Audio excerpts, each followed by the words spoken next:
በጣም አስፈላጊ የሆነ ነገር መናገር እፈልጋለሁ ዛሬ። ያም ማለት ደግሞ ለእናንተ ያስፈልጋል። ሚዲያ ለምትጠቀሙ ሰዎች የሚያስፈልጋችሁን ነገር ዛሬ ልናገራችሁ። ፈርስት ኦፍ ኦል የሚያስፈልጋችሁ ነገር ምንድን ነው? ኢሜል ነው። ለምንም ነገር የሚያስፈልጋችሁ ኢሜል ነው። ኢሜይልን እንዴት መክፈት እንዳለባችሁ ዛሬ ያሳያችኋለሁ። ከዛ በፊት ግን አንድ ዲቴል መረጃውን ልንገራችሁ።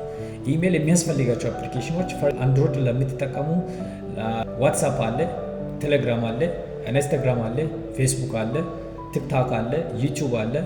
ሞስት ኦፍ ፒፕል ዴይ አር ዩዚንግ በት። ዛሬ ለማትጠቀሙ ሰዎች እንዴት መክፈት እንዳለባችሁና እንዴት መጠቀም እንዳለባችሁ አሳያችኋለሁ። አንድ ማርሳት የሌለባችሁ ነገር ፓስወርዱን አንዴ ካስገባችሁ ያንን ፓስወርድ ማርሳት የለባችሁ። ስለዚህ ኢሜይልን ለመጠቀም ደግሞ ብዙ ነገር አያስፈልገው። ሲም ካርድ ሳይኖር ራሱ ኢሜይል መክፈት ይቻላል።